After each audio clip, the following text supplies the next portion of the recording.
So now I want to talk about MrBeast. Go for it. So how did you meet Jimmy? Honestly, I feel like most people wouldn't believe. It's like, it's literally something like out of a movie. So normally I'm in my house. I don't go out often because I'm normally working. And I always thought, well, the perfect guy would probably also be in his house, not going out. So how do people like us meet? Because we don't go clubbing per se. But what happened was Jimmy was coming down to South Africa with Logan Paul, Casey Neistat. They had a video they wanted to film in Antarctica and everybody got COVID. So they had to cancel the video and stay in South Africa a little bit longer. So obviously that's where I am. And Logan forces MrBeast to go out for the night. And MrBeast goes out into the wild, into a club, and they're just sort of chilling there. And one of my friends stumbled upon them. And so they went out for dinner the one night. And I said, okay, I will leave the house. I'll join you guys for a quick coffee. If I must. Yes, if you force me to. I was also very curious. Like, I knew of MrBeast. I knew the great things he was doing. But I was also, from a psychological perspective, curious. Like, are these people playing it up? Do they have an alter ego? Are they down to earth? Like, I really wanted to meet him in person and see. So I got there and he was super nice, very down to earth. And he started asking me a lot of questions. Little did I know he was actually like going off a list because he was like looking for a new girlfriend potentially. And he had this whole list. He's like, she has to have a hobby. She has to have some interest. She has to do this and that. And I just thought we were having the best conversation ever. We were talking about my book, neuroscience. And the fact that he could keep up with the conversation to me was very attractive because you have to have a certain amount of interest and intellect to want to talk about these things. I thought I was boring him. But anyway, I got home and I got a DM from him and asking me if I can tell him more about my book. So obviously we started talking on Twitter and he decided to come back a second time to South Africa, this time to visit me instead. I heard him say on the other podcast that he did that he came down here for 24 hours and like, 32 hours. Oh, just for the day, you mean? Yeah. Yes. But and the flight, I mean, I've flown to America. It takes 24 hours to get here. It takes 24 hours to get back. Yes. Plus the time you spend here. So he was saying it's like 3 days of traveling. It's insane. I know. It was kind of insane when I got the message. I'm like, wow, all right. That's a lot of commitment out of your busy schedule. And no, he was adamant he wanted to come visit again. And I was keen. I wanted to get to know him better. And he came down a second time and then a third time. And then this time I went back with him to America for like a month. And from there we started going out. It's kind of crazy. We just have the exact same interests. Like on paper, it's like, I don't know, he was written out of a book just for me. It's the weirdest thing. Like, he wants to help change the world. I want to do that. He is focused on his career. I'm very focused on what I'm doing. And so when we spend time together, we often have the same interests. Like, we like listening to podcasts. We like, talking about like psychological stuff, philosophical things. And yeah, the guy is very intelligent, which to me is a big plus. Like, yeah, I mean, out of all the creators that I watch, he is definitely one of the ones that I look at and I'm like, yes, obviously you're a YouTuber. Some of it's a show. Yes. But I just get such a genuine feeling from him. Yes. And I feel like he kind of is the face of YouTube in a way. And I couldn't think of anyone better to represent the platform that so many of us are on. You know, I'm on YouTube. I post the podcast to YouTube pretty much. I didn't post it anywhere else for ages. Yeah. And when you look at someone like him, the things he represents, like obviously he makes amazing videos, kind of inspired when I was going to bring you on today, I was like, you know, let me do something a little bit different. I love it. Elevate it a little bit. And I know it's been a bit wacky, but like what he does is inspire a lot of people. Yes. And not only does he do that, but also the time he takes out to help people in places of the world that generally people kind of just look over. Yes. Like I watch the philanthropy channel a lot as well. And to do what he's done on such a big scale. Yes. 24? 24. Yes, I mean, that's just, it's mind blowing. Yeah. I mean, like one of my biggest things I wanted to know was like, does this just do well on videos, like helping people, or is it like a genuine need to help people? Because obviously for me that's the sort of stuff that matters. And then he doesn't really like talking about it, but then we'll drive past like a massive line to a food bank on a Saturday, and he's like, oh yeah, that's my food bank. Like we have, like I set this up every weekend. And I'm like, you don't put this on videos at all? And he's like, no, he really has a lot of things going in the background where he helps people. I know I'm talking on his behalf now. He won't talk about this, but I get to brag for him. You can brag about it. Yeah, like to me that was amazing. Like there's a lot of helping behind the scenes without anybody knowing, which to me is like the most pure form of helping. So Yeah. I do appreciate, that was amazing to see. I think the thing with that is as well, where it is a bit of a tricky subject when it comes to filming stuff like charitable work. But I think what people don't understand is for people like him in the line of work that he does, that's the only way to run those foundations. Because if people don't see it, and I'm sure what we see, like you say, is probably just the tip of the iceberg.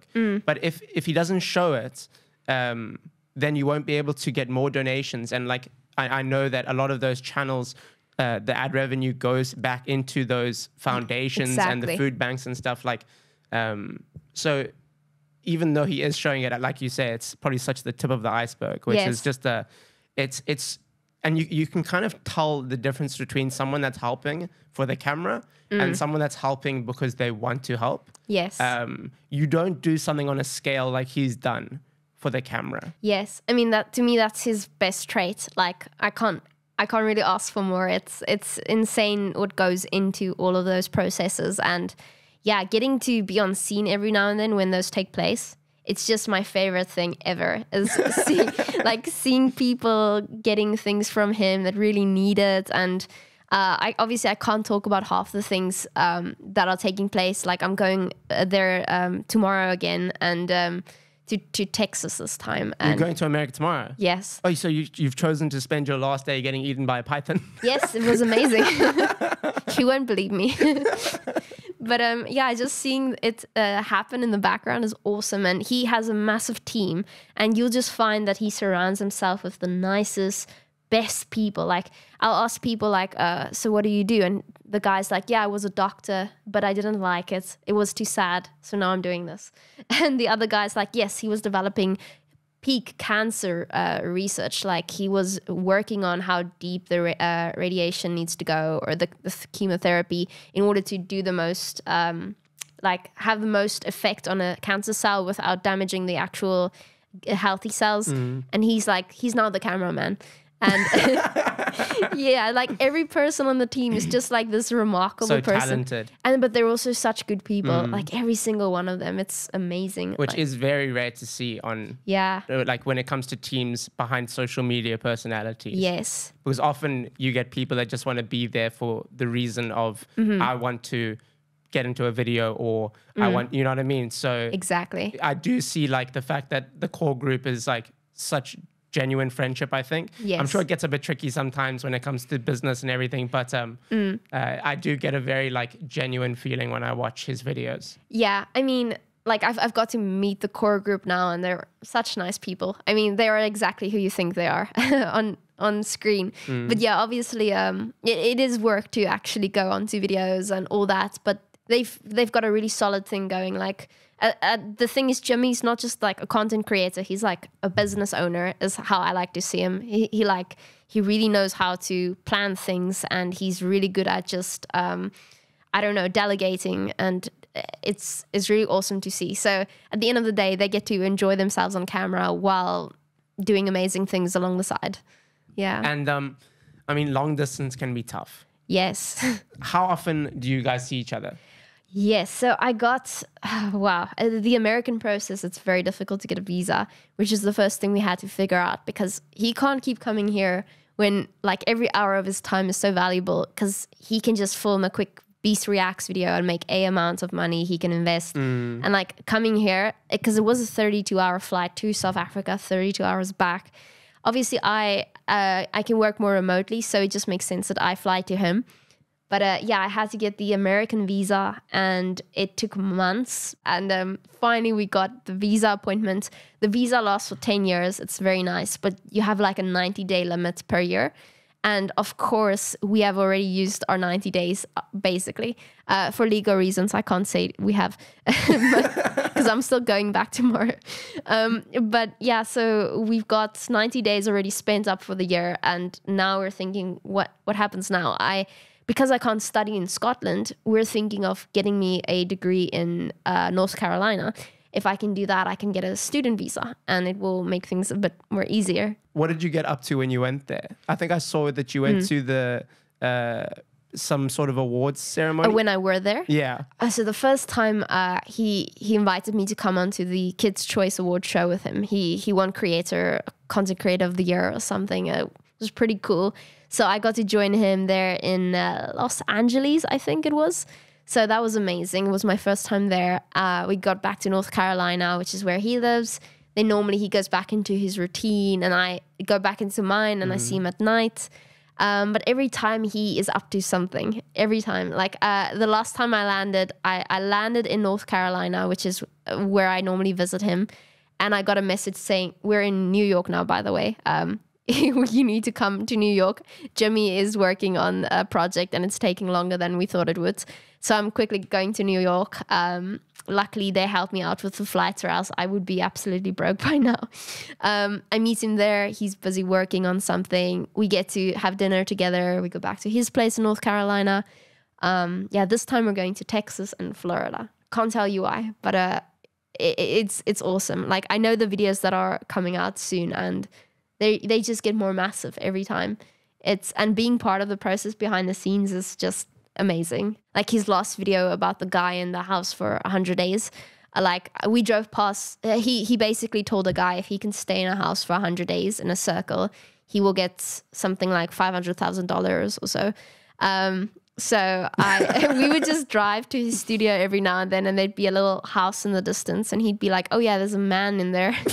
For 100 days. It's been 45 days now. I want to know, were you nervous to talk publicly about your relationship at first? Yeah. It's still so controversial, really.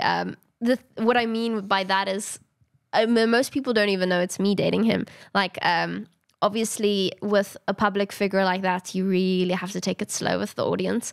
But like every now and then he talks about a girlfriend, which is me. But you'd get comments saying like, oh, she's going to break his heart. She's going to be a gold digger. But they don't even know my name, or they don't yet know who I am. They just assume, yeah. Yeah, so obviously I'm not...